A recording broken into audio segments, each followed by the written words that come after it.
last. Looks like it, Aunt Mattie. Huh. What, Dad? Hello, son. Well, daughter, how was the moving picture tonight? Lovely.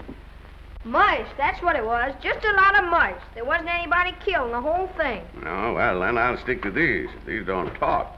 And that big cluck Norman Maine was in the picture tonight. Never does anything but kiss a lot of girls. Norman Maine is one of the best actors in pictures. You and your movies, that's all you think about. You shouldn't be allowed to go to him at all if you're asking me. Too bad I was so busy in the kitchen. I didn't hear anybody asking you. Hello, Granny. Hello, darling. But of course, no one ever listens to me. They do if they're within 10 miles of you. Gadding around picture shows. House all cluttered up with movie magazines. And the other day, I caught her talking to a horse with a Swedish accent. Now, sis, we're only young once, you know. Ah, Hollywood. You'd better be getting yourself a good husband and stop mooning about Hollywood. Do you know what she wants to do? She wants to go to Hollywood. I've known it all along. I've seen her making faces in the mirror and talking to herself. That's what comes of your movies. Why, what would you do if you did go to Hollywood? I'd be an actress. I would, I tell you. I've always known I could. Guys, wouldn't it be wonderful to have a movie star in the family? Oh, Miss Blodgett, may I have your autograph? You may not know it, Alec, but you're practically on your way to bed. Oh, Miss Blodgett, you're my favorite actress. Won't you tell me the secret of your success? Oh, let me alone. Why, Esther, what's come over you? I'll tell you what's come over her. She's just a silly little girl whose head has been turned by the movies. And the sooner she forgets the whole thing, the better off she'll be. Why will I be better off? What's wrong with wanting to get out and make something of myself? What do you do that's so much better? Just because you're satisfied to sit here all your lives, you think you can laugh at me. Well, someday you won't laugh at me. I'm going out and have a real life. I'm going to be somebody. You know, if it was spring, I'd say give her a good dose of sulfur and molasses. I thought I'd find you. Oh, stop that. Now, stop crying. That isn't going to do you a bit of good. Oh, I'm crying because Aunt Mattie and Alec make me so mad. Oh, Alec and Aunt Mattie. Fiddlesticks. They're not important. You're the only one that counts. Esther, everyone in this world who has ever dreamed about better things has been laughed at. Don't you know that? Oh, I suppose I do, But there's a difference between dreaming and doing. The dreamers just sit around and moon about how wonderful it would be if only things were different. And the years roll on and they grow old. And by they forget everything, even about their dreams. Oh, I don't want to be like that. I want to be somebody. Oh, yeah. You want to be somebody. But you want it to be easy. Oh, you modern girls give me a pain. When I wanted something better, I came across those plains in a prairie schooner with your grandfather. Oh, everyone laughed at us as they did at all the other pioneers. They said this country would never be anything but a wilderness. We didn't believe that. We were going to make a new country. Besides, we wanted to see our dreams come true. Oh, Granny, it must have been wonderful. It was wonderful. But don't you think for one single minute that it was easy, Esther Blodgett. We burned in summer and we froze in winter. But we kept right on going and we didn't complain because we were doing what we wanted to do. Can you understand that? Yes, I can. Could you do it? Could you do it even if it broke your heart? Because remember, Esther, for every dream of yours you make come true, you'll pay the price in heartbreak. Oh, I know what I'm talking about. You may not believe it, but I was a young girl once. And a very pretty young girl. A lot prettier than you are. And I was in love with your grandfather. And when some Indian devil put a bullet through him, I felt as if it had gone right straight through my heart, too. But I remembered all he taught me, and I went right on. I buried him out there in that wilderness with my own hands. And I went right on that same day. And I kept right on going, even when your mother was born. Oh, Granny, I want to make it worthwhile.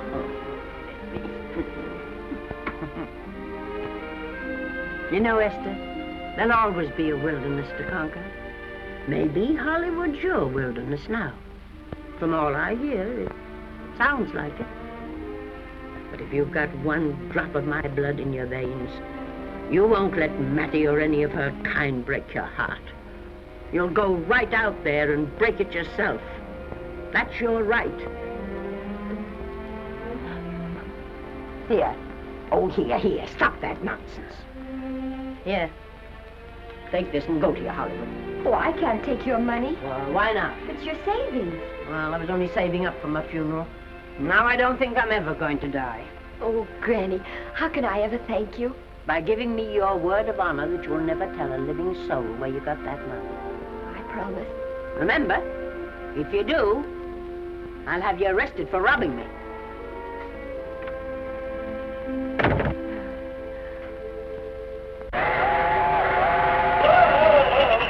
Here we are. Help me, Granny. Oh, I can make it, dear. Oh, my, it's cold. I kissed Dad goodbye. Just a little kiss. He didn't even wake up. I bet you didn't try that on your Aunt Mattie. Oh, Aunt Mattie. Think of her face when you tell her. I am thinking about it. I've waited for that chance for 30 years. Here she is, girl. Oh, thank you, Kirby. Good, huh? Well, come on. Here's your prairie schooner.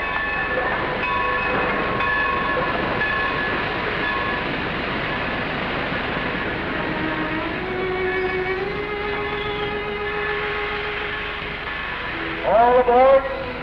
Oh, Granny. Go on. Goodbye, Granny. Goodbye. I'll be waiting for you in those movie pictures. Don't tell Mattie. You know, my eyes are not as good as they used to be, but my ears are all right.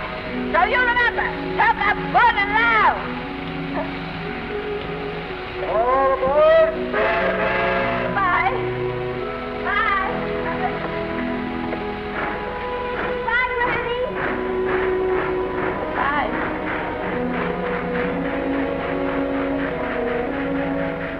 Do you want to go home now? I don't want to, but I will.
Good afternoon.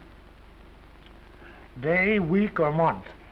Well, it's a little hard to say. You see, I'm going into the movies. Well, you better take it for a week. It'll break your jump to Beverly Hills.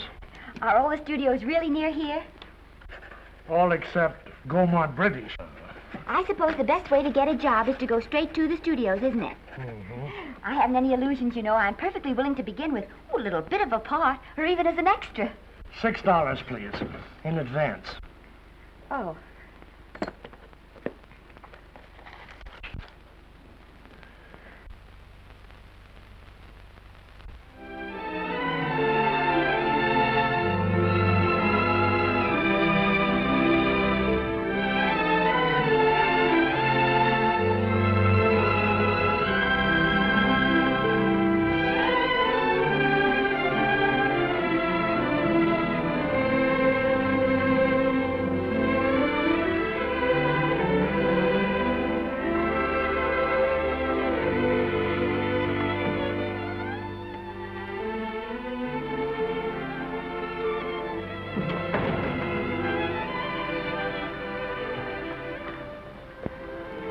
I beg your pardon.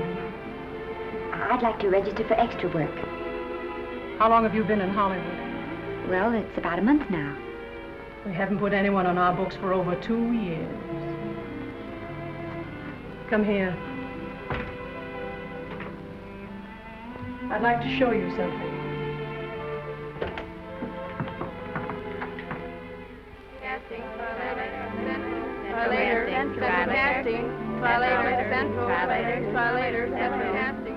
Every time you see one of those little lights flash, it's somebody asking for a job. Every time you hear them say, try later, it means there isn't any job. You can't keep the girls at the switchboard long. They go crazy. Every one of those little lights thought it was going to be a star. You still want to go in the movies?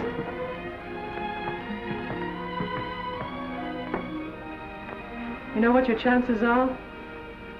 1 in 100,000.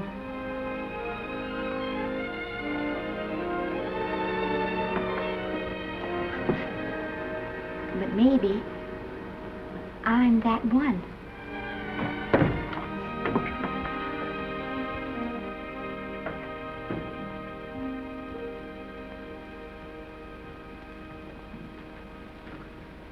Any phone calls for me, Mr. Randall?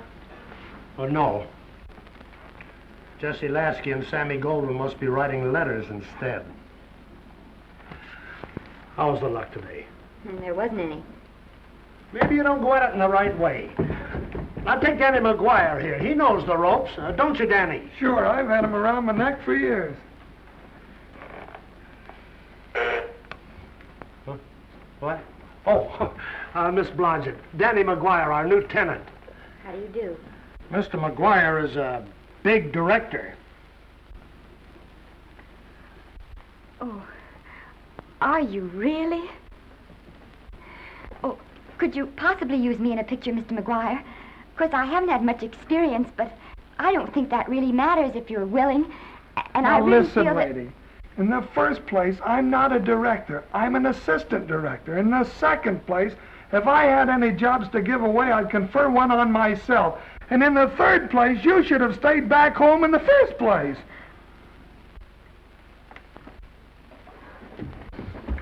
Oh, now look what you've done. Hey, wait a minute. Hey, don't be that way. Don't do that. Gosh, I didn't mean to get tough, but a guy thinks he's being kidded when somebody asks him for a job and he hasn't got one for himself. After all, I'm not a big enough shot to hurt your feelings. I'm sorry. It wasn't just that. It was a lot of things. Looking for a job every day and never getting any nearer to it. I guess I was beginning to get a little scared. I know.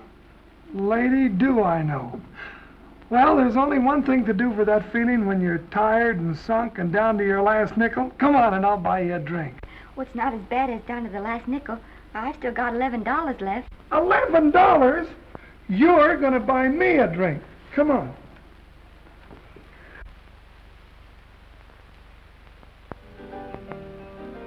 That's right, George. There's nothing like a little rum to take away that milk flavor.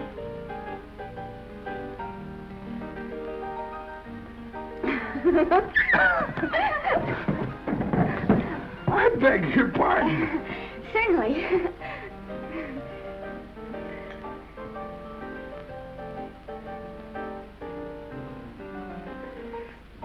when I sign my contract, the first thing I'm going to do is see that you direct every picture I'm in. That's my pal. Of course, I'm going to be perfectly nice about it, but I'll just insist. Now, that's the way to talk. Don't let them lick you. Oh, I should say they can't lick me. If they try anything like that, well, I just won't sign. Now, that's right. What have you got to lose? Another one of these and we'll open our own studio.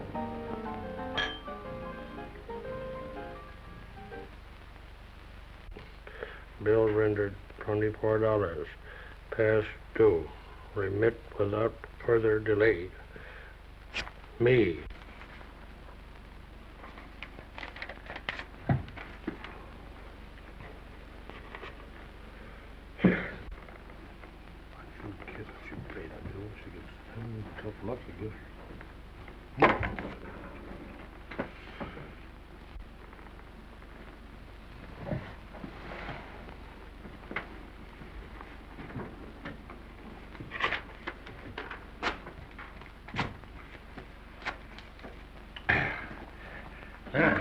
Fifth race. Tri-cap. Who's written tri-cap?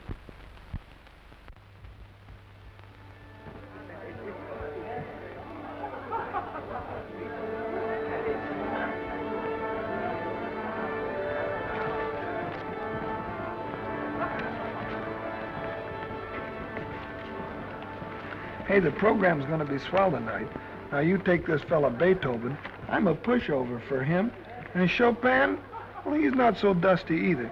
But I kind of wished that once in a while they'd play something you could sort of go out whistling, you know, like Blood on the Saddle, Blood on. Well, there's a tune. Hey, why don't you throw your hat in the air or something, can't you? This is a celebration. My job starts tomorrow. I know it does, and I think it's swell, Danny. Gee, I wish you were in on it, too. But, oh, no, it would have to be a war picture. One of those big novelty numbers, a war picture without any beautiful women at the front. Oh, well, something will happen soon. Maybe. Why don't you go home, kid? Oh, Danny, I can't do that. I came here, and I've got to stay. Well, now, if it's on account of money, I can... Oh, thank you. You've given me enough already. Anyhow, this is no time to be worrying. This is a party. Look at all the people. Everybody in the world. Look. That's Norman Maine.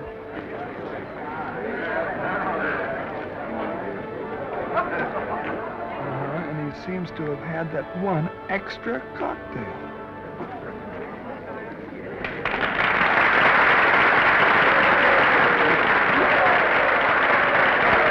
Oh, thank you. Sit down, you dope. That's for the orchestra leader.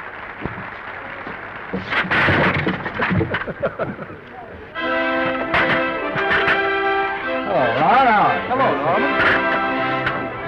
Oh, Mr. Maine. Mr. Maine, put your arm around Miss Regis. Oh, no, this is the Hollywood Bowl. Oh, afraid of crowds. Go on, get out of here. What's the matter? You getting too big to bother with photographers? Don't want any pictures taken now. Oh, is that so? Well, supposing I take it anyway. If you do, I'll shove that brownie number 2 of yours down your throat. Thank you, Mr. Mayor. Norman, stop it! Stop it!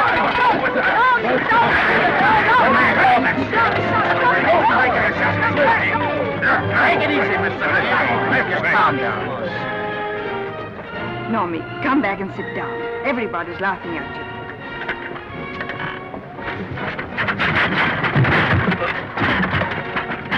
All right. Hi, Norman. Is he always like that? Well, I suppose he has to sleep sometime. Oh, and he's so wonderful on the screen.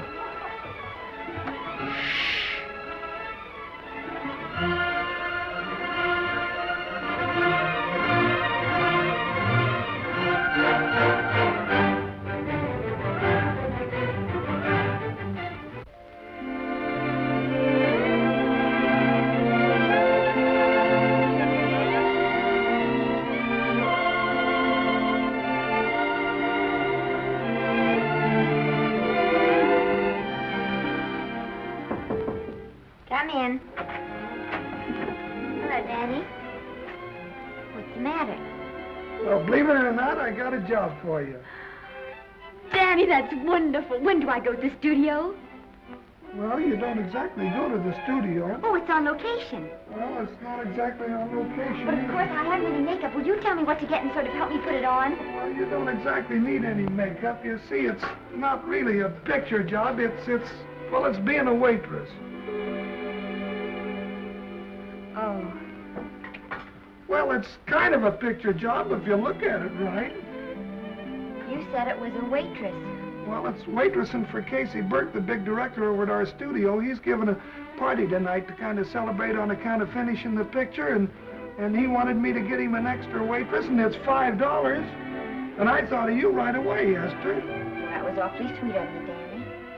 Well, there's going to be a lot of big people at Burke's house tonight, and I'll bet you there's any number of big directors, and if you're there, maybe they'll notice you.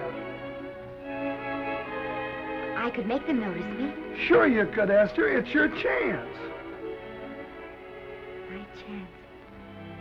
All right, Daddy, I'll do it. Oh, but I can't. I haven't got the right things to wear. To wear? Oh, yeah. Now, you don't think the wardrobe department's right next to my office for nothing, do you? A perfect fit.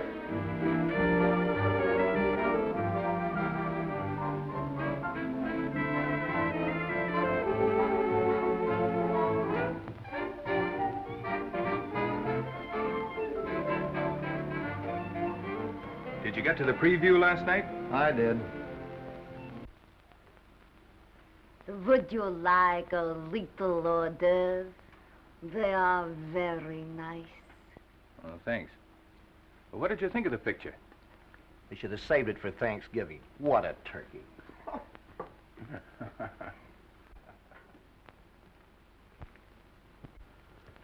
Will you have some hors d'oeuvre? You do like hors d'oeuvre, don't you? I don't think there's anything so enjoyable as hors d'oeuvre before supper, and these are rarely delightful.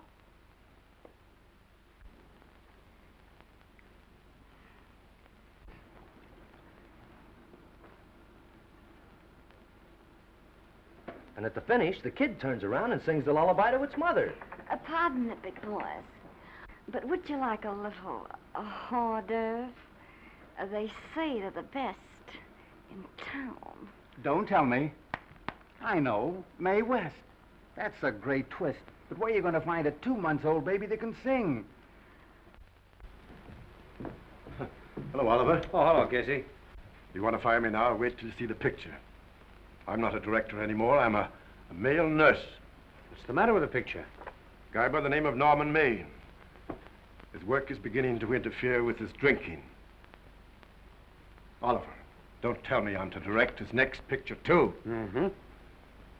You were my favorite producer. Now, wait a minute. You just go right on with your directing. I'll take care of these stars. I know how to handle them. I had a serious talk with Norman after that Hollywood Bowl occurrence, and you don't have to worry any more about his behavior. Excuse me, Mr. Niles. Mr. Libby of your publicity department is on the telephone. He says it's most important, sir. It's about Mr. Maine. Thank you. Oh, it's probably just some little thing. Of course, Oliver. I'll turn on the radio and see if they've called out the National Guard yet. Hello, Libby. What's the good word? Mr. Norman Maine, America's Prince Charming, was apprehended driving an ambulance down Wilshire Boulevard with a siren going full blast. He explained he was a tree surgeon on a maternity case. Well, will it be in the papers? No, it won't be in the papers. But that's a nice, expensive hobby of yours, keeping Mr. Maine's informal entertainments out of the public press. Oh, that's fine work, Libby. Try and see that no one gets to Norman. He's probably home sleeping it off. Oliver. Yeah. Why can't you forget those dopes at the studio for one night? Business, business all the time. I don't know what's going to become of you. Norman! Why didn't you call for me? Well, by darling, why didn't I call for you? In case you've forgotten, I was supposed to come here with you. Oh, that's all right. I got here without any trouble. The only reason I don't slap your face. Yes, darling, I know. Hello, John. Oh, hello, man. Well, what's the matter with Oliver? He looks as if he'd had bad news. Hello, Mary. What's the matter, old boy? Maybe I'm wrong. I guess I've been drinking too much lately. No, you ought to cut it down. It's bad stuff. Scotch and soda.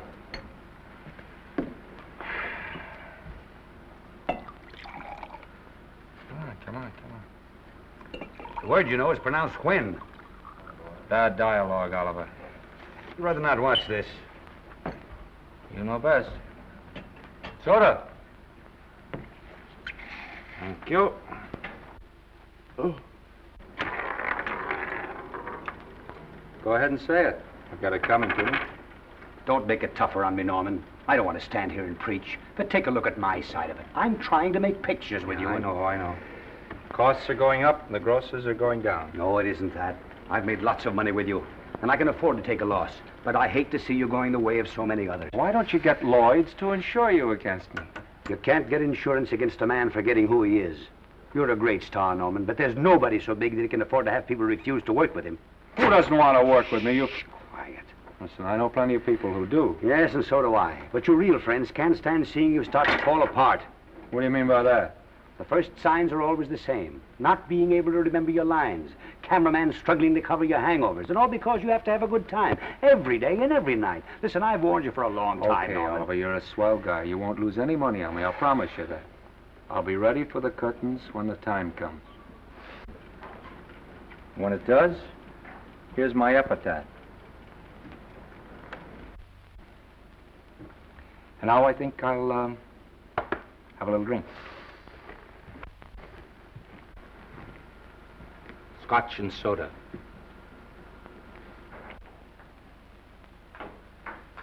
Scotch and soda. Ooh.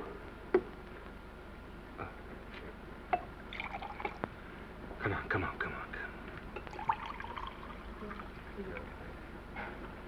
A little soda? Caviar? No, thank you. Yes, pardon me. Ah, lovely. No, I mean the caviar. Mm-hmm.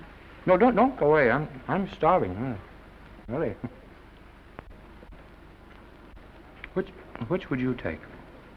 Well, I don't know. Don't you know? Oh, I don't know either. It's hard to choose. Well, I think I'll take caviar. Mr. Maine doesn't care for any more. Do you know me? No. Well, Normie doesn't care for any more. I think I shall get very drunk indeed.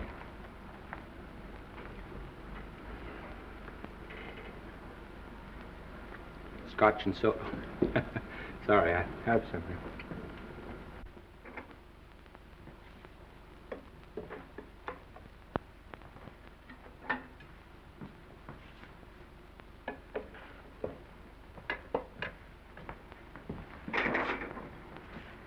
Oh. Mind if I help?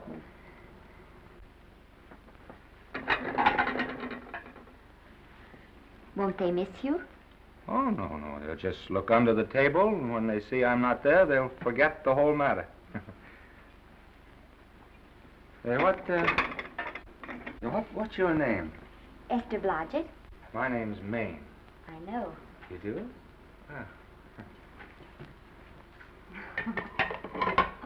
What's so funny? I was just thinking about all your fans and how surprised they'd be to see you here helping me put plates away. Oh, they don't know my finer side. They'd be pretty envious of me, meeting you this way in person. Oh, how do you do? Well, tell me, are you disappointed? Yes.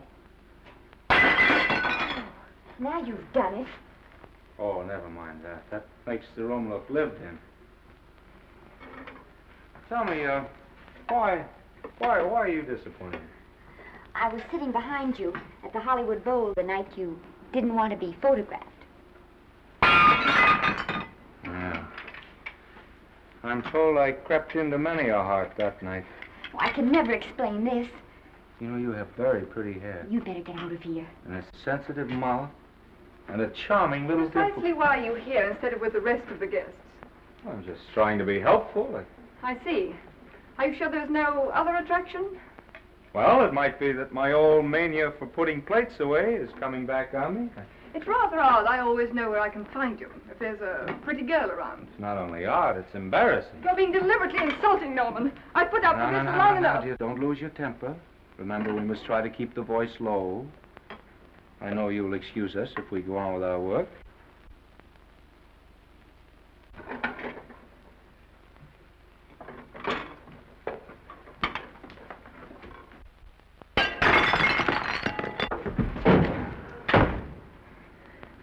Now see what you've done.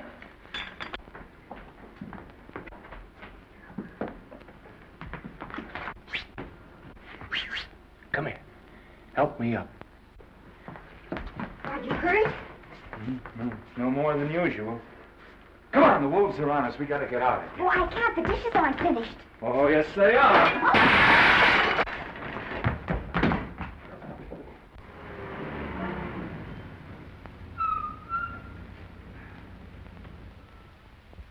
Well, I bet I know what you're going to say now. What? Good night.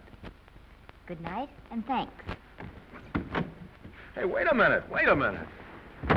Hey, you realize that all I found out about you is that you're foolish enough to want to go into pictures? But why is it foolish? Look at you. Yeah, that's what I mean. No, I'd rather like to go into this matter a little more thoroughly. Oh, that's awfully nice of you. So why don't we go on up to my place and talk it over? Oh, no. Thank you very much, but I really must say good night. Good night. But you're not angry. No. I'm hungry.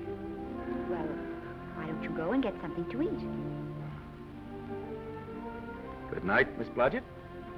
Good night, Mr. Maine. Wait a minute. Peter, the least I can do is to see you to your door. Will I see you again? I hope so. Has anyone ever told you that you're lovely? Well, now you know. Thank you.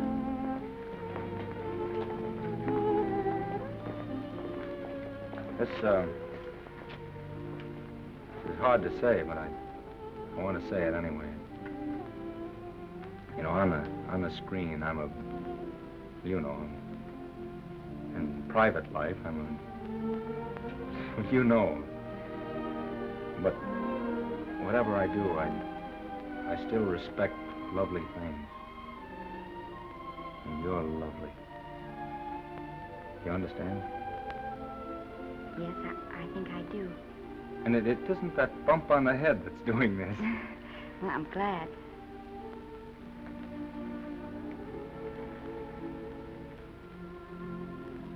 Good night. Good night.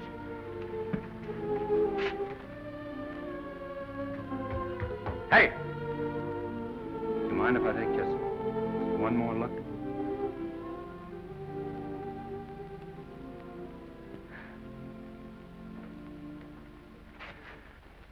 Go away. Quite impossible. I wouldn't even consider it. No.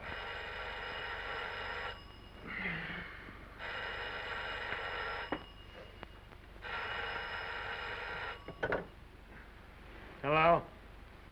Who is it? Who? Norman? What have you done now? You're not in jail, are you? Oh. Yes, I see. Oh, it's that again. I see. She's beautiful. Yeah, I know. You want me to give her a screen test? Yeah, certainly. She's got wonderful possibilities. Oh, you know she's got something. Well, you knew all the other ones had something, too. Oh, no. I tell you, Oliver, she's got that sincerity and honestness and a... Sincerity and honestness that makes great actresses. Oliver, I am so sure of this girl that I want to take the test with her myself. Listen, Oliver, you've worked hard. You're entitled to a break. You get...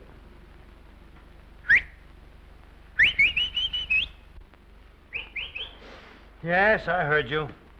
Anything. Anything. Yes, yes. Yes. Yeah. Oliver, look. You try to get a little sleep now, old man. Right. All right, boy. Good night. Let's go. Now tell us.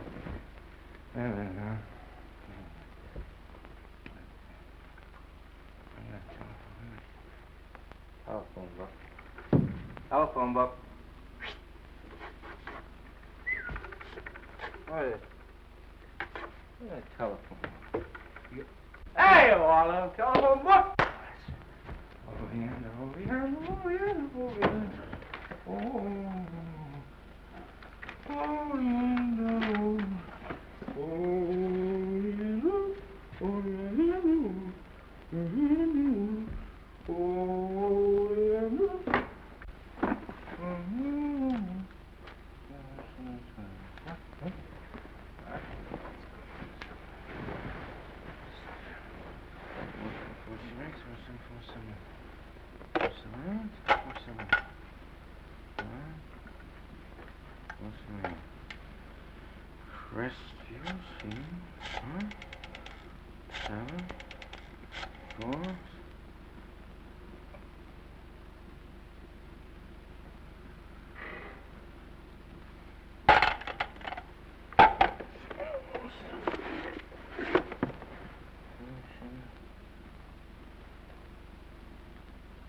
Yes?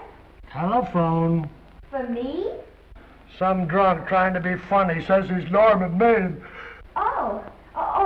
Thanks, I'll be right down. And Miss Blodgett, would you give him a message for me? Tell him it's 3 o'clock in the morning!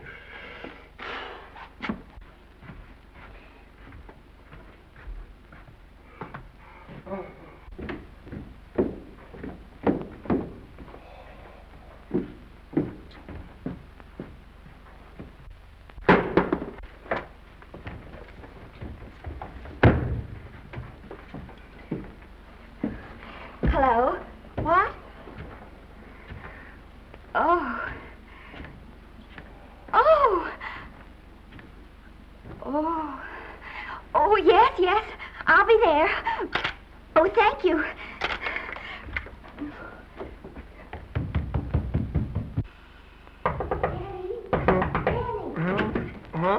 Danny, what do you think? I'm going to take a test tomorrow, and Norman Maine's helping me do it. I'm taking one, too. Garble's assisting me.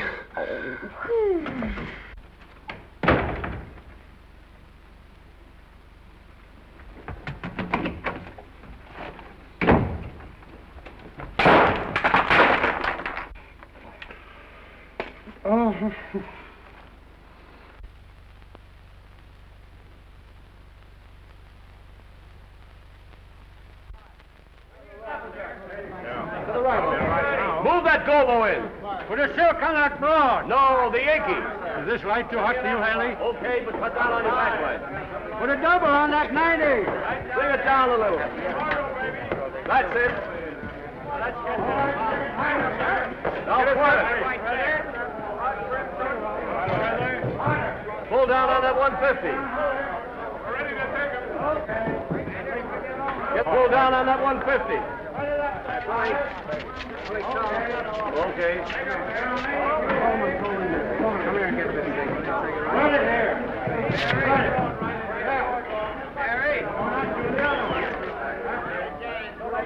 Bring me an apple box. Listen, gentlemen, please, if you don't mind. This is just a test. Ready, Mr. Burke? All ready, Mr. Burke. Ready, Mr. Burke?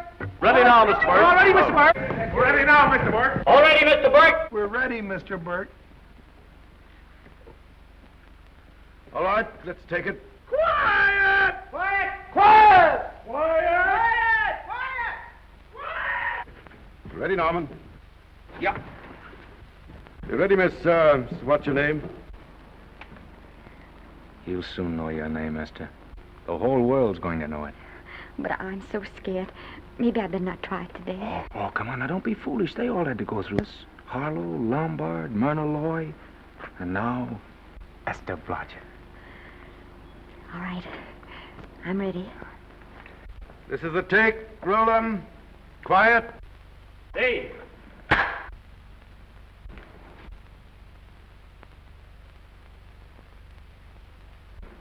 I may as well tell you that my whole organization thinks I've gone a little nuts to sign you. Well, maybe they're right. I've been nuts before. You see, all the experts seem to think that your type is a little mild for present-day taste. But I rather believe that tastes change, like eyebrows. And I think that also, like eyebrows, tastes are going back to the natural. You look like a nice girl. I think I'm going to like you. That's not important. I think the public will like you. That is important. Yes. I see what you mean. I mean, I know it is. Only don't think it's going to be easy. Nothing you really want is ever given away free. You have to pay for it. And usually with your heart. Someone else told me that once. But you still have to work it out for yourself. Oh, well, all this is just a long way of saying, I'm glad you're with us and good luck to you. And now I'm going to turn you over to our demon press agent, Libby. Don't let him frighten you. He has a heart of gold, only harder. And for the love of Pete, learn to close your mouth and keep it closed, even in your love scenes.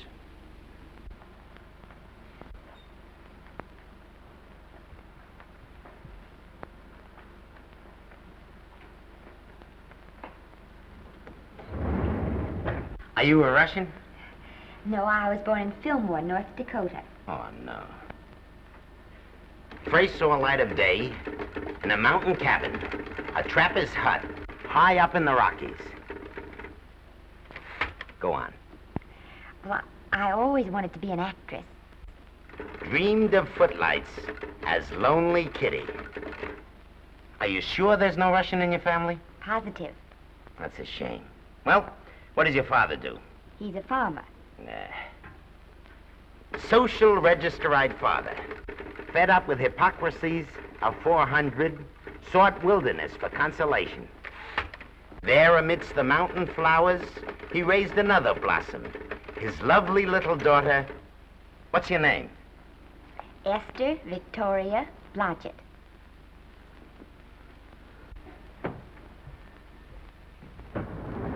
Greatly appreciating your attention in this matter, very truly. Do you know what her name is?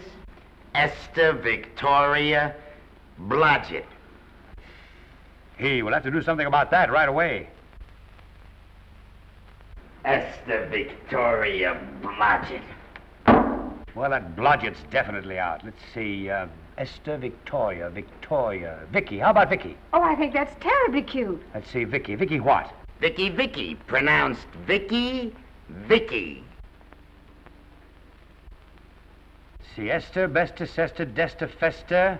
Oh, that's very pretty. Jester, Hester, Desta, Lester. Vicki Lester. Oh, I like that. Say it. Vicki Lester. Say it again. Vicki Lester. Say it again. Vicki Lester. Say it. Vicki Lester. Say Vicki Lester. Vicki Lester. Vicki Lester. Vicki Lester. Vicki Lester. Vicki Lester. Flash. Oliver Nile Studio discovers new starlet, a Cinderella of the Rockies. Her name is Vicki Lester. Those who have peeked tell me she couldn't be more divoon. The face of an angel and such natural talents. Her voice is a symphony. Her very walk, they tell me, is enough to drive men mad. Not that way. Get the lead out of your feet. Lift them up.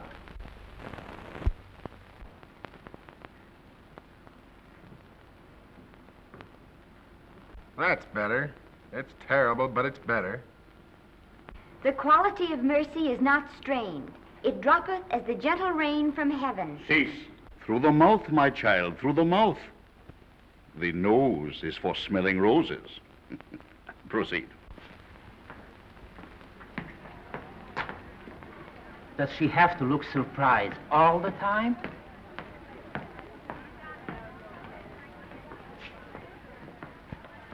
Anyway, it's just a rough sketch. Pretty small mouth, eh? Oh, well. Give her that Crawford smear.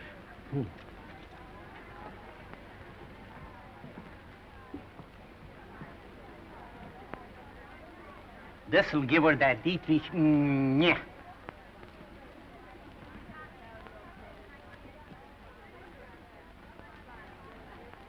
We're on the wrong track.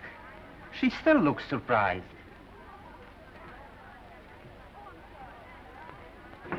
Listen, dress people. We're shooting on the set this morning, not in the commissary. Now, come on, snap into it. Acme Trucking Company?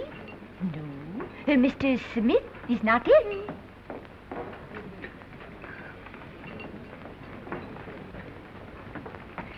Acme Trucking Company.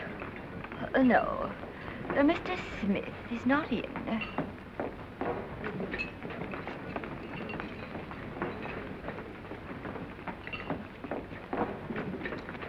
Good morning. What can I bring you, Mr. Maine? That just shows how long you've been here. Neighbor, bless you. How soon are you and I going to be married, huh? I don't know. You'll have to ask my mother.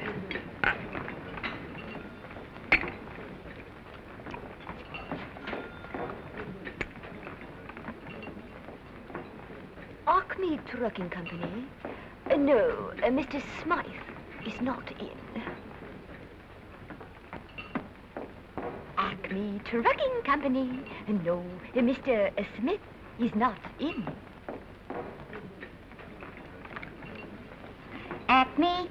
No, Smith ain't in.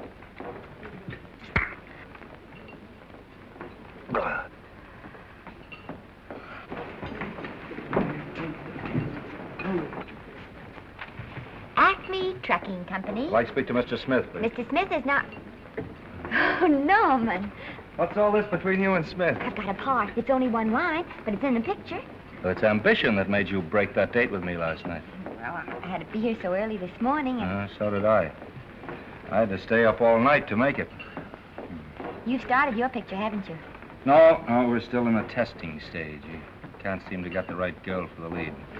Gee, you'd think with all the girls there are that... Yeah, I know, but this one's got to be different. She's got to be little and cute and sweet and intelligent. It'll blow me down. What? Well, close my tired old eyes. Well, what is it? Hold everything. Come on. Come on.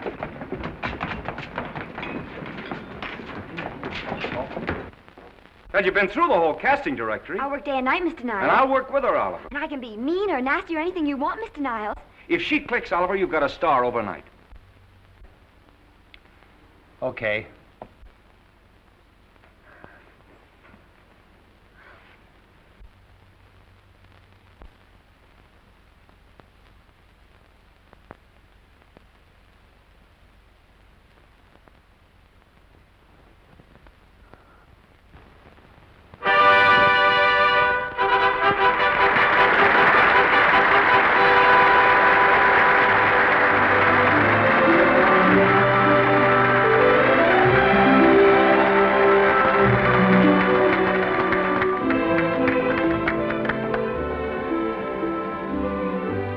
At the end of the picture.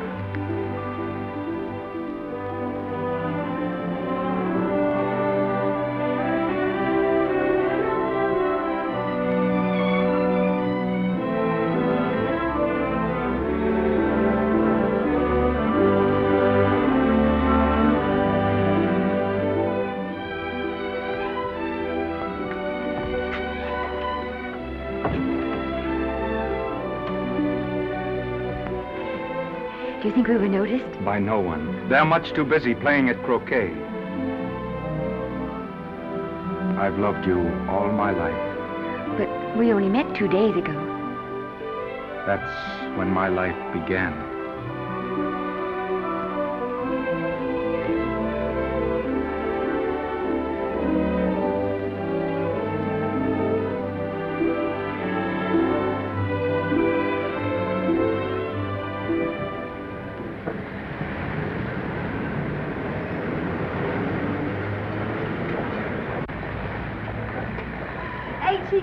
You know, I think she's the same type I am, don't you? I think she's sweet. Well, it's Vicki Lester's picture, all right. I think she was much better than he was. These producers are so horribly down. They won't know how good she is. Well, maybe it's because she's a good girl. Oh, Maine's not so bad, but it's Vicki Lester they'll go to see. Isn't she, darling? I think she's the most precious little thing I've ever seen. The knockout, Libby. You might mention that when you write your review. That Lester kid's a gold mine. Didn't you like Norman Maine? Was he in it? Libby, I'm afraid we have another hit. Huh? It's in the bag, neatly tied up with beautiful pink ribbons. Say, where are Norman and Vicki? I don't know. I thought you had them. I wish they'd come. We're having a party at the Trocadero. Isn't it thrilling running away from people? Norman, it's so exciting, So new. A star is born. Come on, run.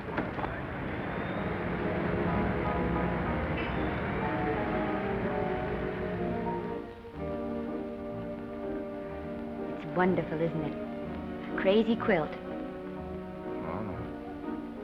It's a carpet that's spread for you. It's all yours from now on, you know? Come, Esther. You're a success. You'll have everything in the world you want. I hope it'll make you happy.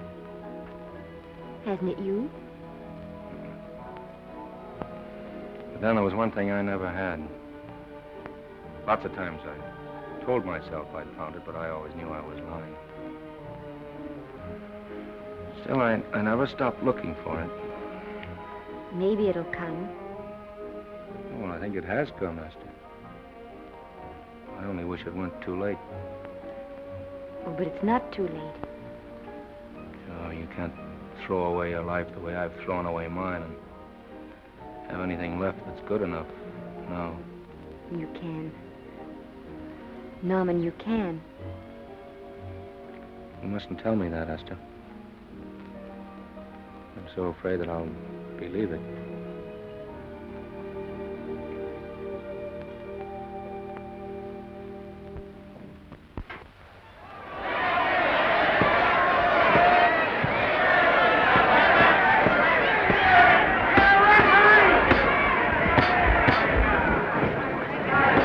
Gotcha. Shoot your right.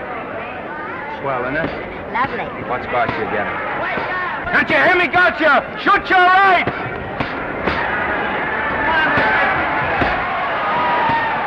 He's down! Gotcha got him! Gotcha got him! He did, didn't he? Yeah, but he'll be up, though. You like it? Sure I did. You like me? Sure I did.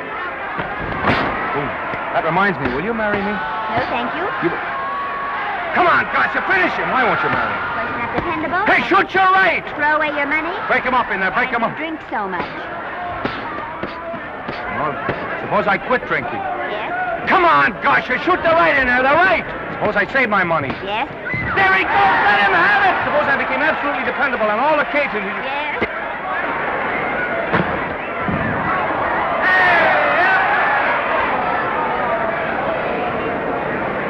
Hey, Gotcha, he's got him! He's got him! He certainly did.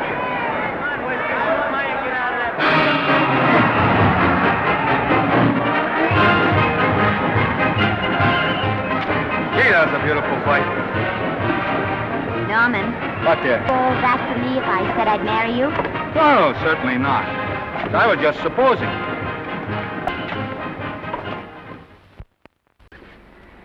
We're going to be married.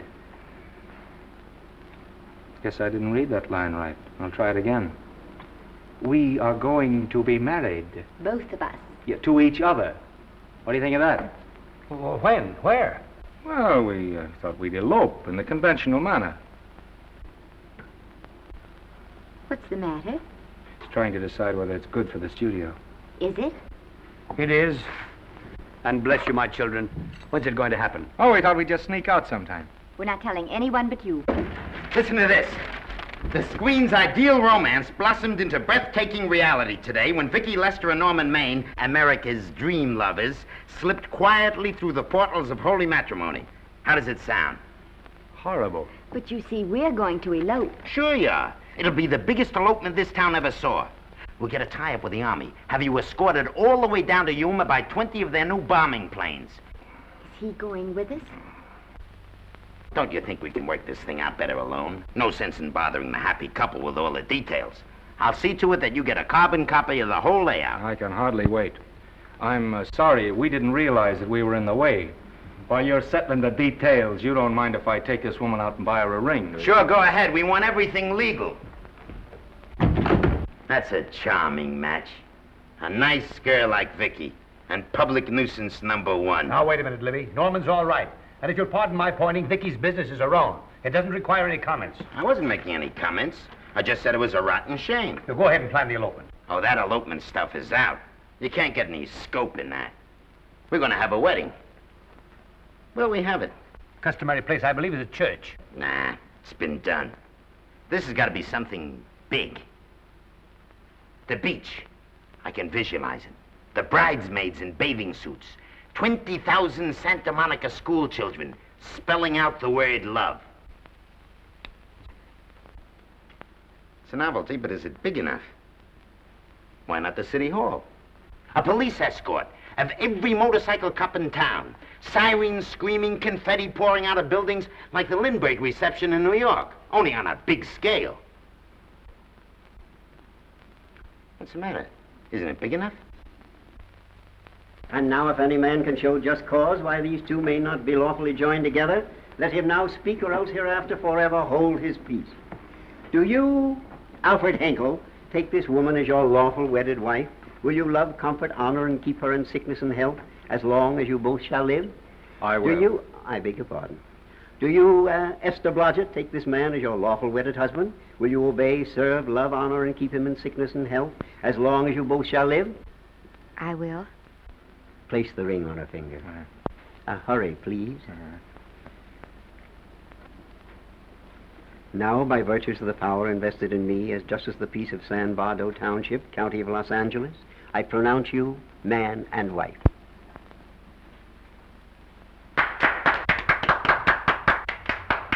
Quiet! And now I must exercise my prerogative of office. I hope you'll be very happy, Mrs. Henkel. Thank you. Thank you, sir. Oh, Thank Danny. you very much.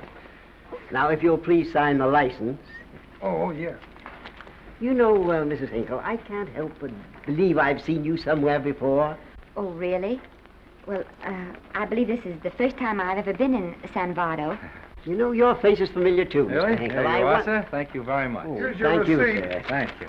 Goodbye. Goodbye. See you again. Yes, goodbye. No, I don't mean I'll see. No. Yeah, I think you got by with it. But it was close. That JP was just beginning to remember where he'd seen us. Well, anyway, we got away from Libby. Hello, Toots. If you will be kind enough to glance between my shoulder blades, Mr. and Mrs. Henkel, you will find there a knife buried to the hilt. On the handle are your initials. Lovely to have seen you, Libby. Hold him, hold him, Danny.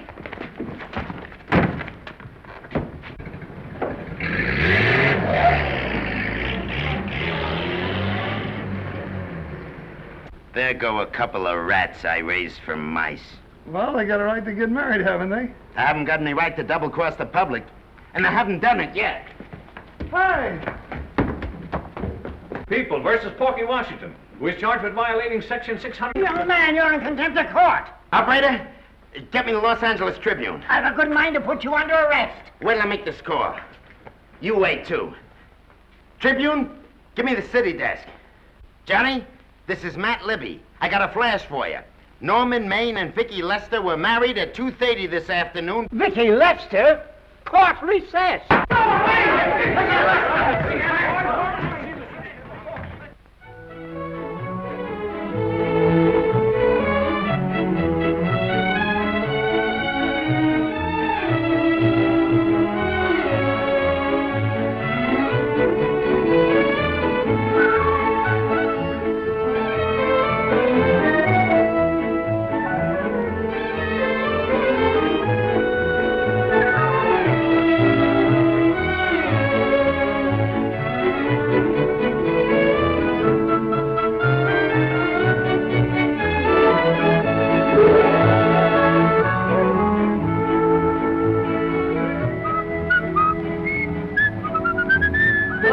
Give me a horse, a great big horse, a great big buckaroo, and let me wahoo, wahoo, wahoo!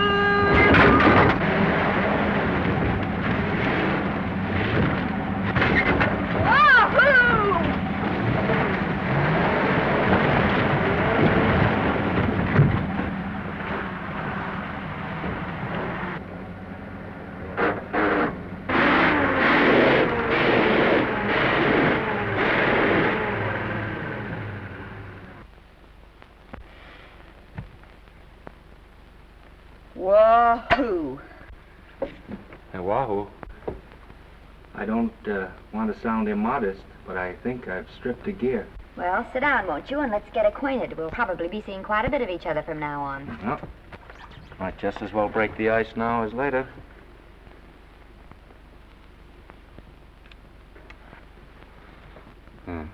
Now we're old friends. Say, have I got time for a shower before dinner? Plenty, if you can find the shower. I never can remember where that thing is. Does it pull out or slide under? Here, I think I can find it. No, it's the linen closet. Here it is. Nice work. Oh, half the time those things are just luck. I'll see if I can disinfect this steak.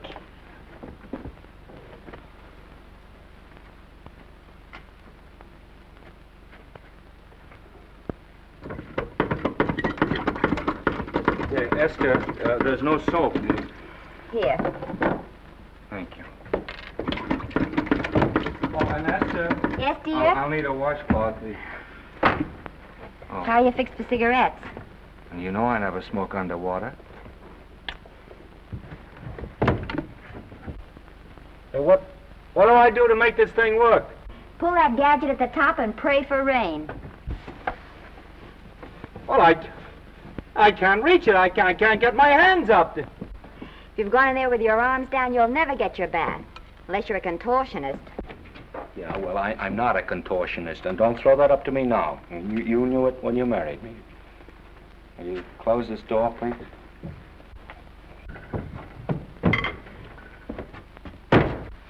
Thank you.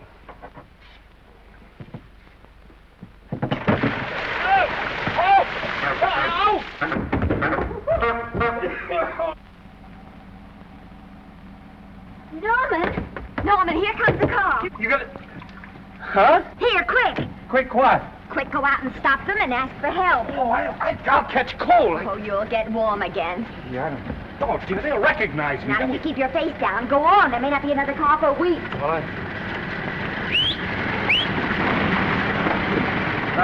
Howdy, partner. Howdy. Stuck? Yeah, how'd you guess it? Can you get us some help?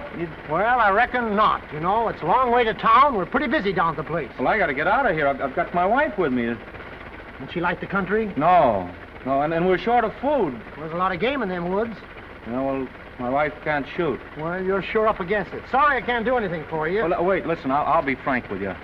I'm Norman Maine. Who? Norman Maine. Well, my name's Judd Baker. Glad to have met you. Well, so long. Hey, wait a minute. Listen, you don't... So you're Norman Maine.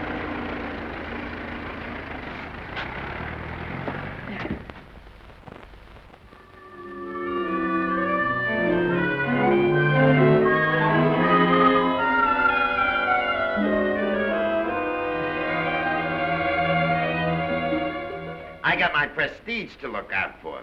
I'm supposed to be the best publicity man in the racket, and they laugh themselves sick when I even try to get a decent mention of Maine. Yes, I know how sensitive you are, Libby, and I don't like to see your feelings hurt. Thanks, boss. Now, Vicki, there's a dish for free space. But if Maine swam across the Pacific, the papers would keep it a secret.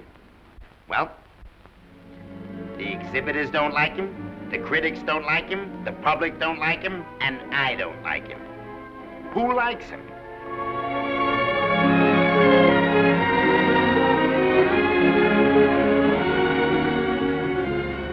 Oh, but darling, this is almost too much of a surprise. And there I was in my touching innocence, thinking we were going to live at the beach house. Oh, we'll still keep the place at Malibu. But this is special. This is our castle. It used to be in the air, you know? Well, we'll never use any ugly words like contracts and pictures and careers. When we come in those gates, we'll check the studio outside.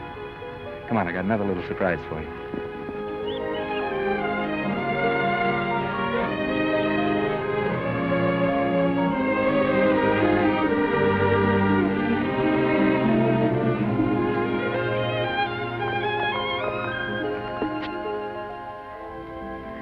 Oh, Norman, it's lovely. So are you lovely. The whole world's lovely. Hey, hold it!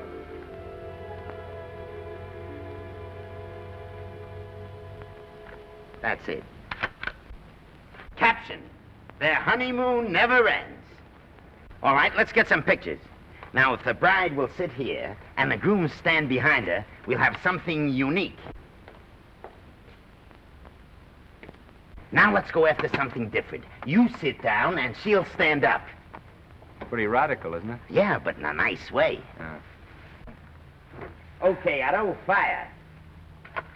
Caption: their honeymoon begins anew. Ah, the producer. Caption: their honeymoon ceases abruptly. Hello, Oliver, glad to see you. Norman, I'm glad you're back. Thank you. Vicki, how well you're looking. Hello, Oliver.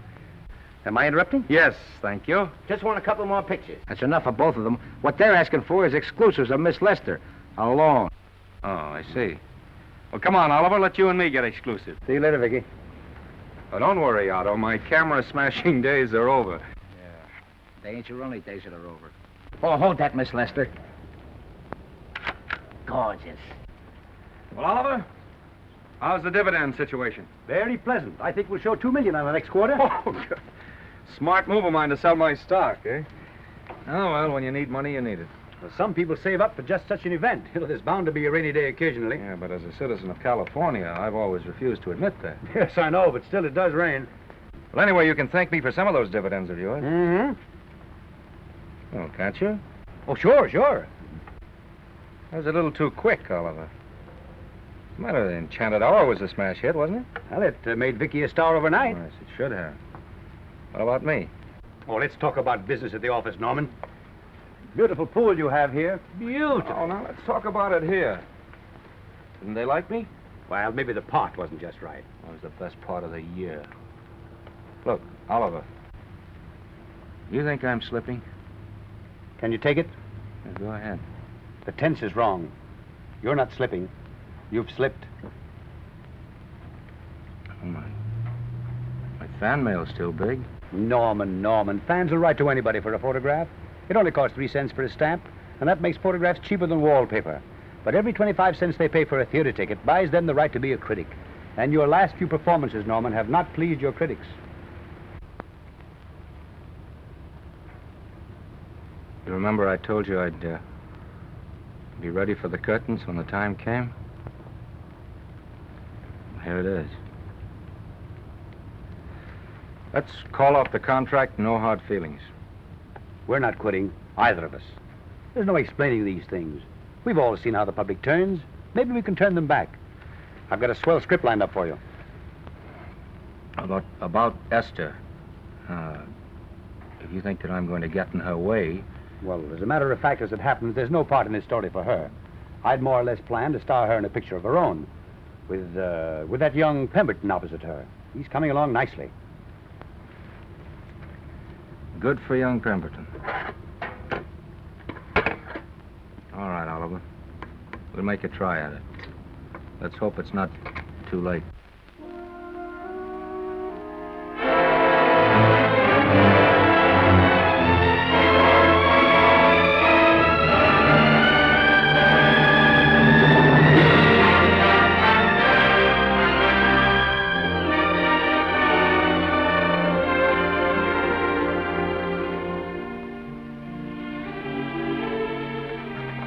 No argument. I'll buy those. Huh. The screen's most finished actor. I'll say he's finished. He keeps them away in droves.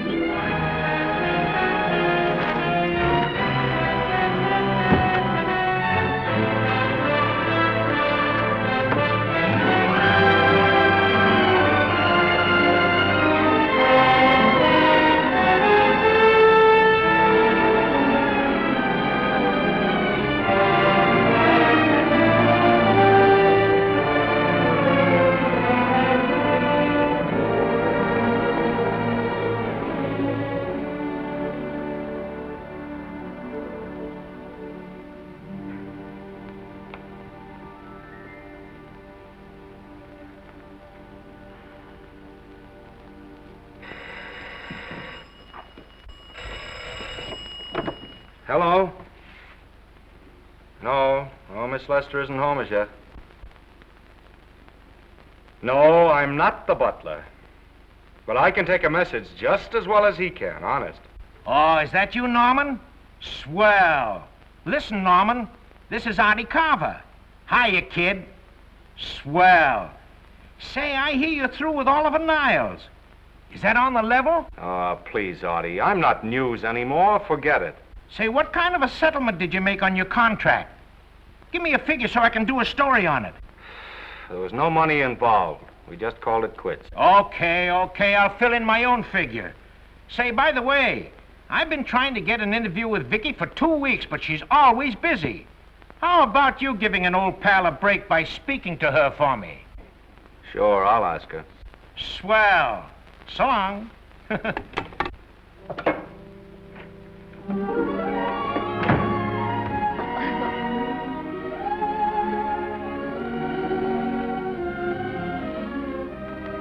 I didn't mean to be late, darling, but Casey wanted All right. You're here now. What's new today? Nothing. Haven't been out of the house.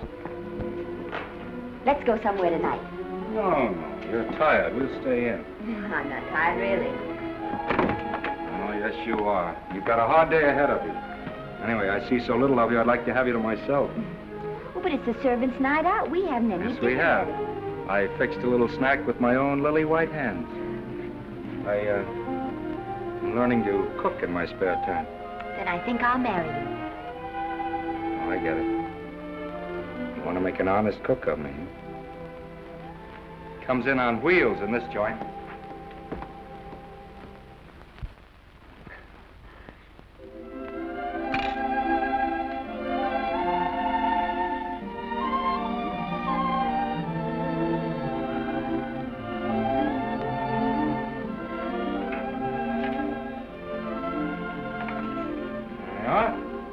How's it look?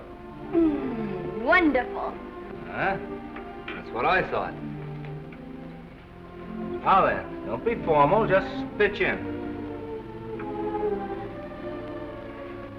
Yeah?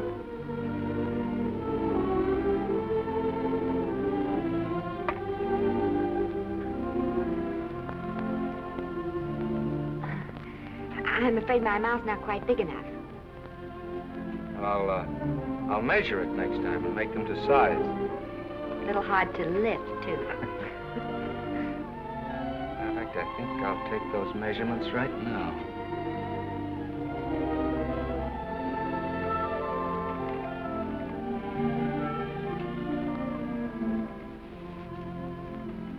And that's what I wait for. All day. That's why I rush home without even changing my costume.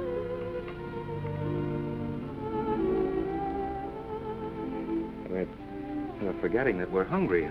Would you like a sandwich? Thank you. I still have a little work on this one.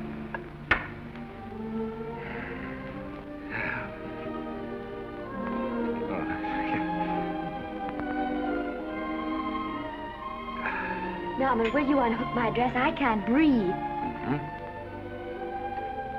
You know, all the time I thought it was the kiss that made you breathless. A lot of hooks, hmm? Uh-huh. Why don't you have a zipper? That's a good idea.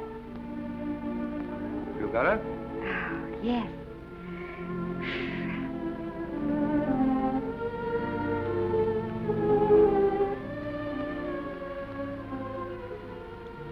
Don't look now, but I think that guy on your left is in love with you.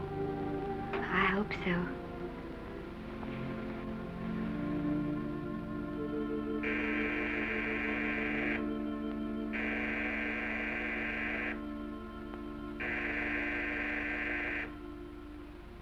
It's the doorbell.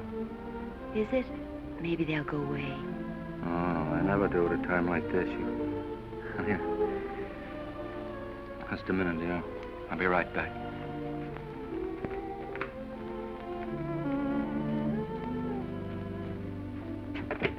Does Vicki Lester live here? Yes. I got a package for her. I'll sign for it. Who are you? I'm her husband. Oh, sure. Sign right here, Mr. Lester.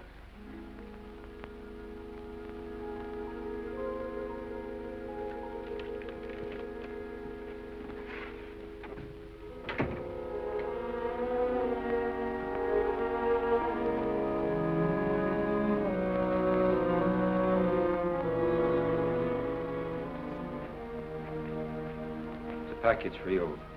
Oh, by the way, I forgot to tell you, they want you for a benefit to Shrine Auditorium next Wednesday night. I told them I'd ask you. And, Oh, darling, I don't want to hear about that now. Well, you better wait till I finish before I forget them all. The Academy dinner secretary phoned. She wants to know if you want a table reserved for you. Oh, yes, Artie Carver called and asked if I'd use my influence with you to get him an interview. I told him I'd try. That was all, I think. Oh, Norman, let's don't talk about those things now. We're forgetting the wonderful food you prepared. Well, I'm not very hungry now. I think I'll fix me a little drink, But, Norm...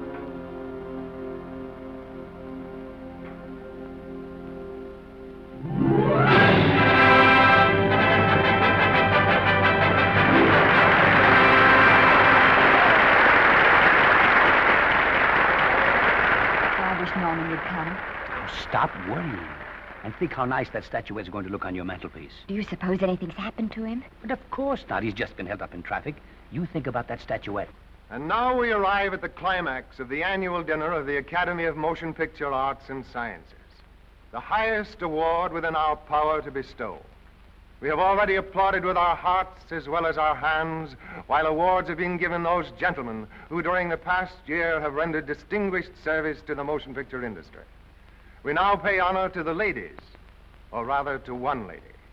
We offer to her the Academy Award for the finest performance of the past year. She has already had the world's acclaim, but this is the tribute of her fellow workers, the men and women of this industry. It is not only my pleasure, but my privilege to present this award to the actress who created the unforgettable Anna in Dream Without End, Miss Vicki Lester.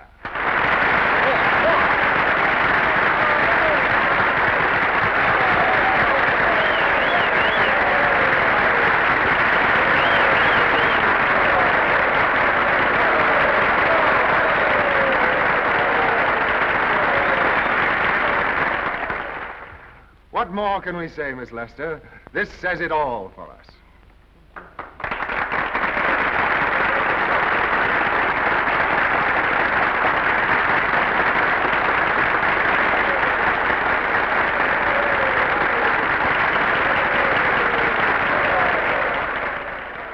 Ladies and gentlemen, when something like this happens to you, and you try to tell how you feel about it, you find that out of all the words in the world, there are only two that really mean anything. Thank you. All I can do is to say them to you from my heart. All I can do is to keep on saying them. Hey, that's fine. All this thing. That's a very pretty speech, my dear. Very pretty. You said the right thing. I want to be the very first one to congratulate you on that valuable little piece of bric-a-brac. Now I want to make a speech. Gentlemen of the Academy and fellow suckers, I got one of those once for a best performance. They don't mean a thing. People get them every year. What I want's a special award, something nobody else can get. I want a statue for the worst performance of the year. In fact, I want 3 statues for the 3 worst performances of the year, because I've earned them. And every single one of you that saw those last masterpieces of mine knows that I've earned them. Libby, start the music. What I'm here to find out is, do I get them or do I get them? Now answer yes or no.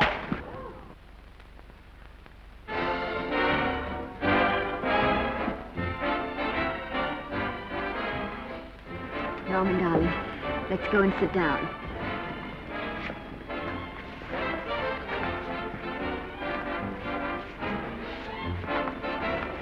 Come on, Norman, sit to that. Glad to see you, Norm. Hello, Norman.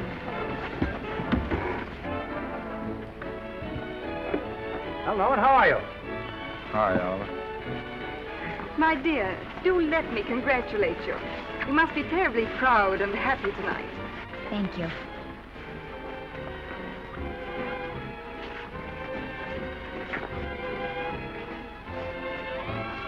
Somebody give me a drink.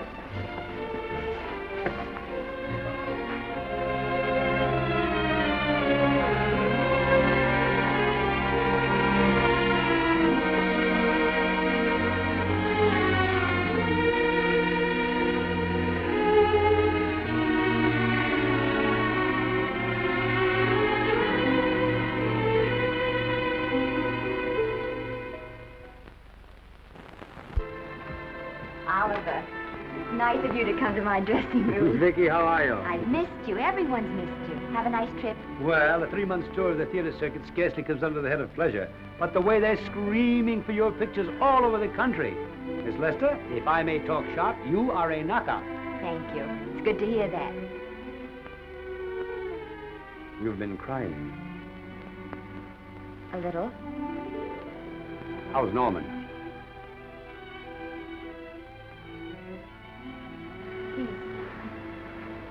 Well, he's trying awfully hard, Oliver. Letting Norman leave this studio was the hardest thing I ever did. There was nothing else I could do. I know. Has he been... Is he all right? He's gone to a sanitarium. He really wants to stop drinking. And I think he could only... Well, perhaps if he could start working again, it would be some encouragement. Oliver, could you do that? Yes. Oh, thank you. But he mustn't ever know I told you. He won't know, and you mustn't worry. I want you to keep up your good work in this picture. I'll try, Oliver. That's the one thing I can do for you.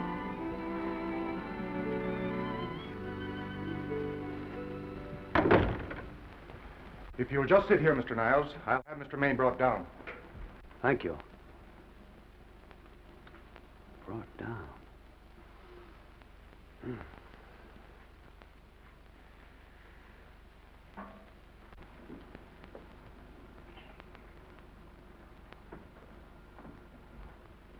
Hello, Oliver. Welcome to Liberty Hall. Hello, Norman.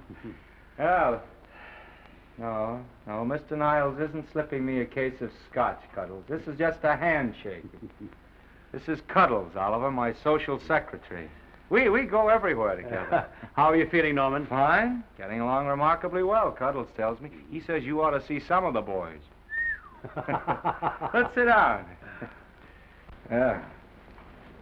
Cuddles, we really don't need you. Touching, isn't it?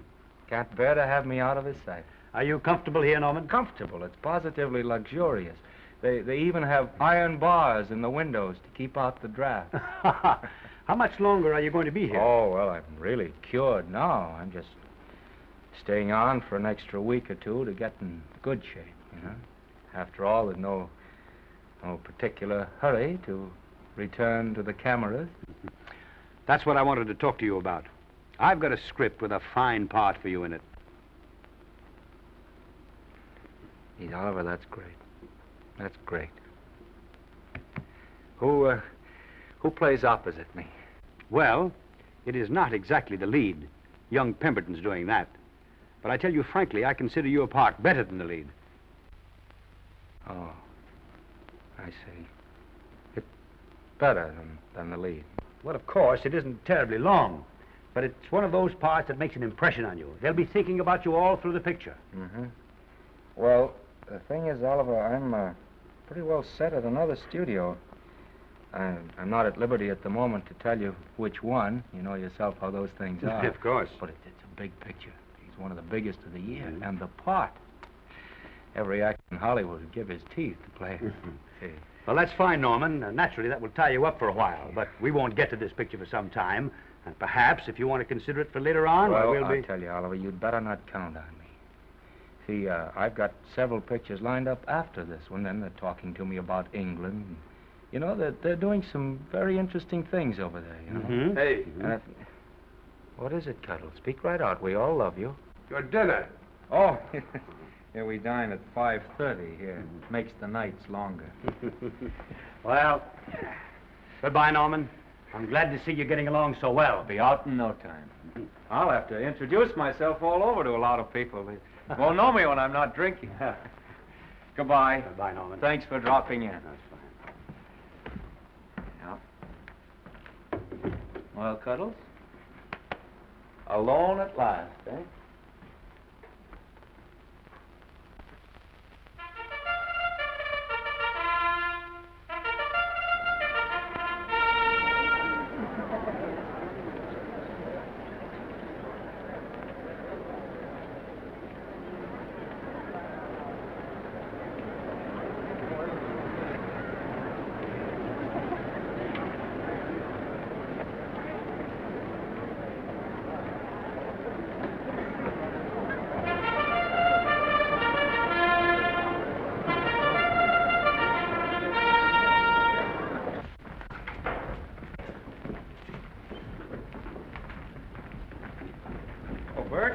Sam? How are you, Marion? Oh, hello. Hello. Hello, Normie. Glad to see you. How I hate to run into these has-beens. They give me the creeps. Me too. He was good while he had it. And he had it quite a while. Hello. Hello, Mr. Maine. I haven't seen you in a long time. Oh, I've been resting. Ginger ale, please. Ginger ale and what? Ginger ale and ginger ale. A new leaf? A whole new book. Thank you. Scotch straight. Hello, Libby. Why, it's Mr. America of yesteryear. Do they let you wander about now without a keeper? Oh, sure. I'm a trustee now. Didn't expect to find you at Santa Anita. What do they do with the actors while you're away? Oh, they cut them into slices and fry them with eggs.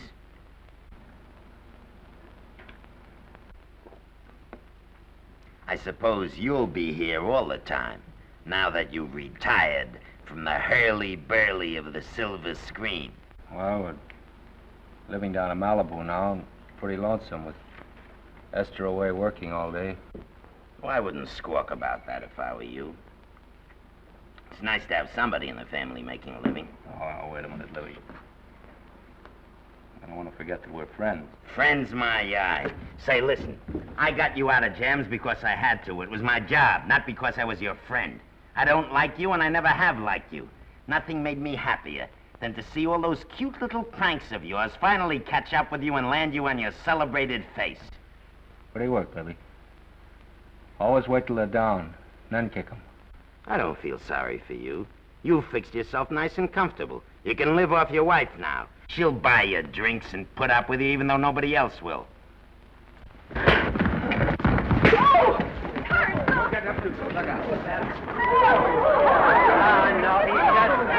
drunk again. Yeah, come on, Trump. Hey, wait a minute. Come on outside for you wise guys. I'm Norman Maine. Well, that's not my fault. Oh, don't bother to toss him out. He's harmless. All right, Mr. Libby, if you say so. Sure, let him go. What can he do? He can't fight any better than he can act. It's Norman Maine. Oh, you drunk again. Why, he's been drunk for years.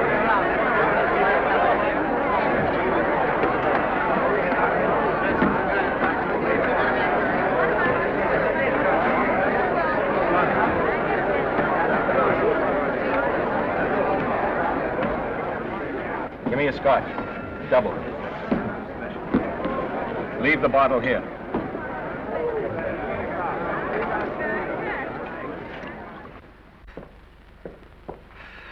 Vicki, you'll be ill. Why don't you try to get a little sleep? But he's been gone 4 days. 4 days and not a word.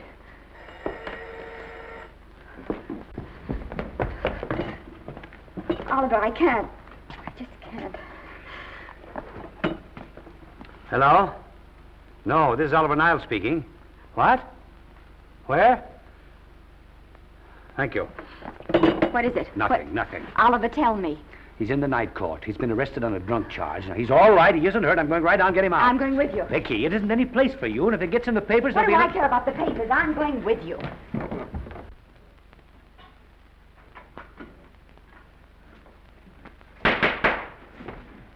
Division 30, Municipal Court, County Los Angeles, now in session. The Honorable Judge J. Barris presiding.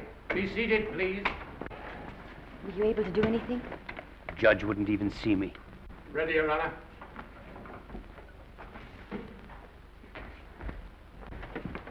I want to advise you that you're entitled to be represented by counsel, to be confronted by the witnesses that may testify against you, to compel witnesses to attend on your behalf to a public and speedy trial by the court or by a jury, and the right to be admitted to bail. Call the first 5. Gregory, Bales, Maine, Rodriguez, Johnson. Come on, boys, step in. Go ahead. Move along. William Gregory. Yes. Plain drunk, picked up at 5th in town. Asleep in the gutter. 14 similar offenses in the past 6 months. Still at it, Gregory. How do you plead? I don't feel so good. I didn't ask you how you feel. I asked you how you plead. Guilty, I guess. When did you get out the last time? Just before Christmas. Well, I'm sorry you'll have to miss New Year's, but you'll be out in time for Washington's birthday, 60 days. Milton Rails. Plain drunk, picked up on Brooklyn Avenue, given treatment at receiving hospital, then removed to jail. How old are you, Rails? 17, sir. Did you take a good look at those men in the cell with you last night? Yes, sir. And have you taken a good look at yourself this morning?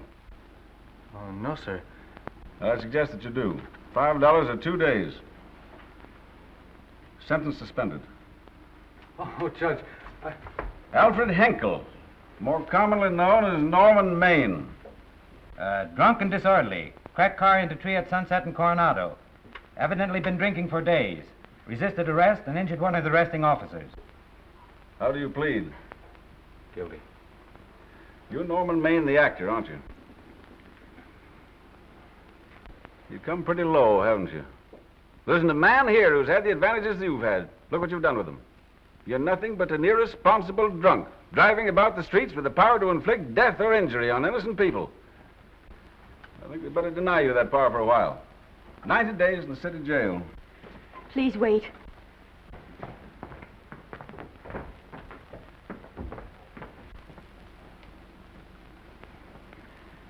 I'm his wife. Yes, I recognize you, Miss Lester. Please, Judge. I promise you this won't happen again. I'll be responsible for him. If you just won't send him there. You realize that this man, when drunk, is obviously a menace to public safety? And you realize, too, Miss Lester, the responsibility you'll be assuming to this court and to the Commonwealth? I do. Sentence suspended. Prisoner remanded to custody wife. Thank you. You can get him at the jail entrance, madam. Jose Rodriguez. Plain drunk, picked up at 1st in Maine. 2nd offense. How do you plead? I think I'm guilty, Your Honor. 60 days.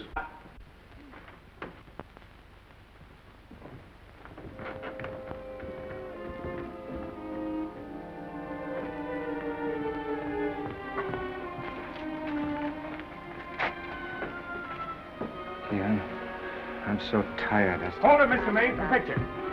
Oh, no. What about a statement for the press? Oh, no, please.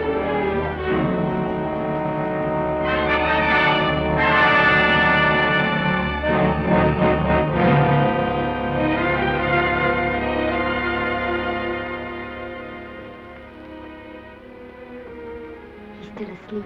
He's been asleep nearly all day. It's the best thing for him. It's awful to see this happen to someone you love. And know in your heart that it can't get any better. I only know that all I can do now is stay with him and try to help him. So will I. And between us, we'll take care of him. You're very fond of him, aren't you, Oliver? Well, I'm very fond of both of them. Then I know you'll understand what I have to tell you. And after what happened last night, I think you already know what it is. I can't do any more pictures. I'm going away for good with Norman. But you can't do that, Vicki. You're at the very peak of your success, and you've worked so hard to achieve it. That's what's been wrong. Oh, I've thought it all out. Maybe if I hadn't been away from him so much, last night and what went before, it wouldn't have happened. Oh, I know it's too late to think about that now, but it may not be too late to go away with him and start over somewhere. It's your life you're giving up, Vicki. so I can try to give Norman back his. Can you honestly tell me I'm wrong to do it? No, Vicki. I cannot honestly tell you that. Then there'll be no more Vicki Lester.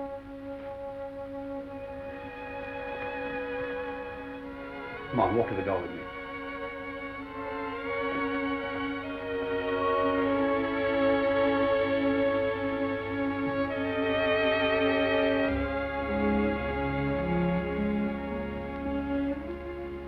Goodbye, Vicki Lester. You were a grand girl. Good luck, Mrs. Norman Maine.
Darling,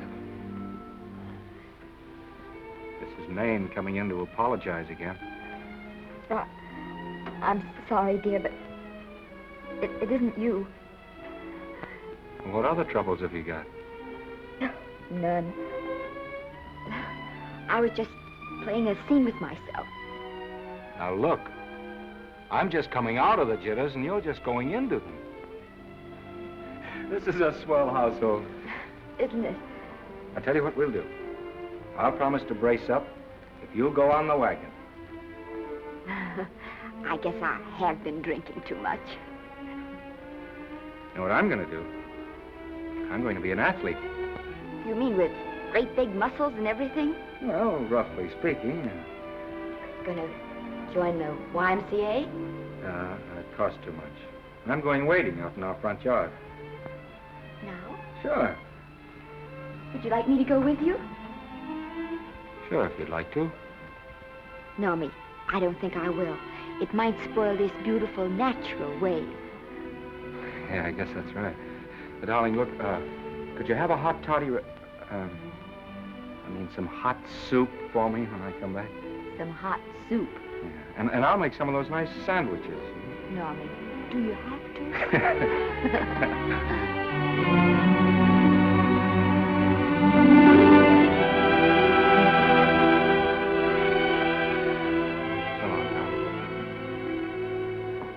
Now, don't stay in too long.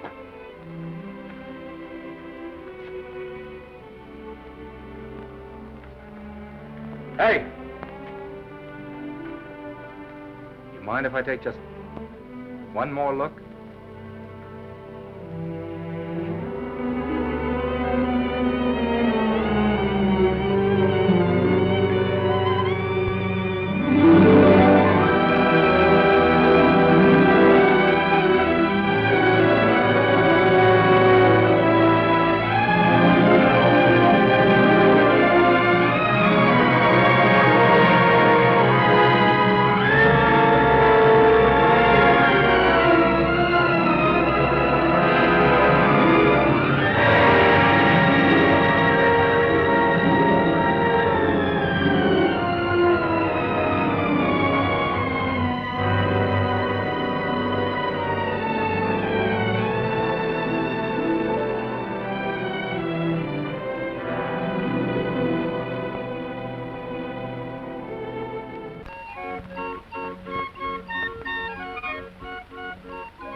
First drink of water he had in 20 years. And then he had to get it by accident. Pardon. How do you wire congratulations to the Pacific Ocean?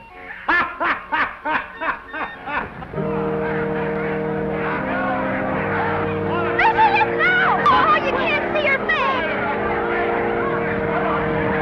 Hello, Vicki.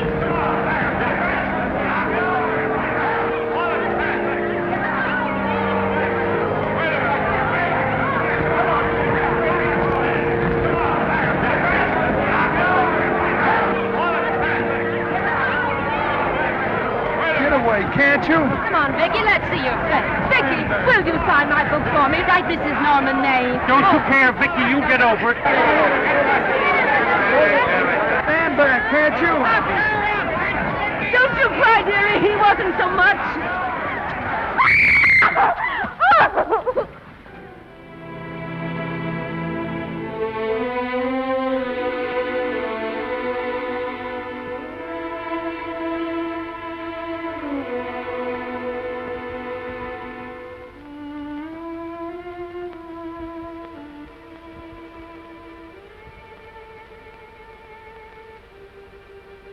Do you mind if I take just one more look?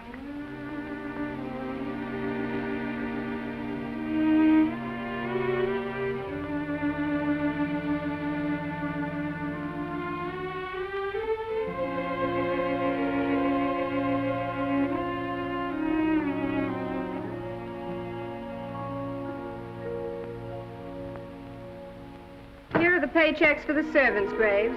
You'll find a very nice bonus in each one. Miss Lester asked me to thank you for your kindness and service. If there's anything I can do for the little lady, I should be glad to do it. She would appreciate your attending to the closing of the Beverly Hills house. Put down those trunks. Put it down, I say. Well, where is she? In the bedroom. Who are you? Oh, I'm her grandmother. Get out of the way.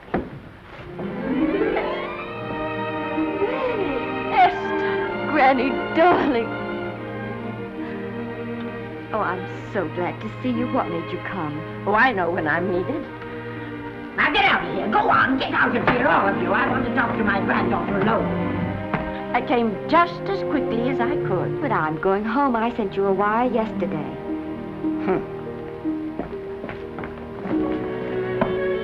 Sit down. Is it true that you're going to quit the movies? I never want to hear them again. What are you running away from, little girl? I'm not running away. It's just that I can't go on. My heart isn't in it anymore. Once I told you, if you get what you want, you have to give your heart in exchange. And you said you were willing. Do you remember? I remember. It seems to me that you got more than you bargained for. More fame, more success, even more personal happiness.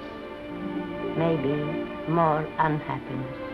But you did make a bargain. And now you're whining over it. I don't think I'd feel so very proud of myself if I were you, Esther. I'm not, Granny. But my mind's made up.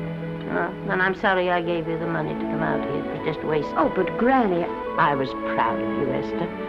I was proud to be the grandmother of Vicki Lester. It gave me something to live for. Now I haven't anything. I know. Oh, I want to be strong, but I can't go on. I can't. You must. Tragedy is a test of courage. If you can meet it bravely, it will leave you bigger than it found you. If not, then you'll have to live all your life with a coward. Because no matter where you may run, you can never run away from yourself. I never knew Norman Maine. He wrote me a very sweet letter when you were married. He said you told him how much I meant to you. And I know just how much you must have meant to him. You know, Esther, I can't believe that wherever he is, he can be very happy, knowing that his death broke the spirit of the little girl he praised me so highly for raising. And I can't believe that he can be very proud, knowing that all his great love did for you was to make you a quitter. The car is ready, Miss Lester. We'll have to go now to make the train.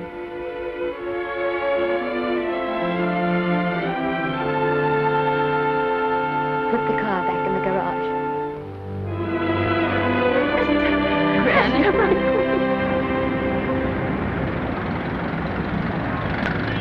The entire picture industry has come to the Chinese theater for this opening tonight.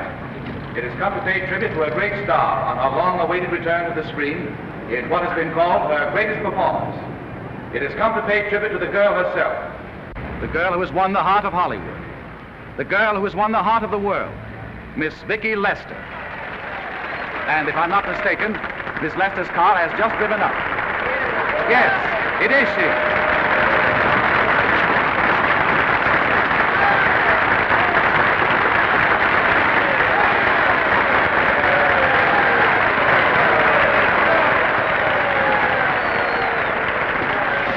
This doesn't scare you too much. I scare very slowly, young man. Big smile, folks, please.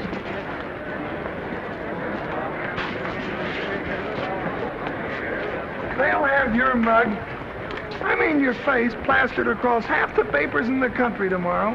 How do I look? Oh, you look swell. You're a liar, but I like you. And here's Miss Lester's grandmother. Won't you say a few words to the radio audience, please? Say something, Letty. You know, we've got a thing like that back home where they all listen in on, but we call it a party line. Won't you say something, please? They're listening. Maybe some of you people listening in dream about coming to Hollywood. And maybe some of you get pretty discouraged. Well, when you do, you just think about me. It took me over 60 years to get here, but here I am. And here I mean to stay. Thank you very much.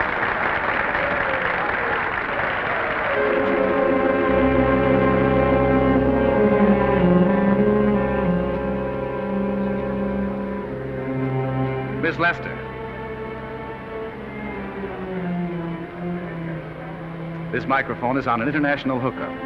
Throughout the world, your fans are hoping that you'll say a few words to them.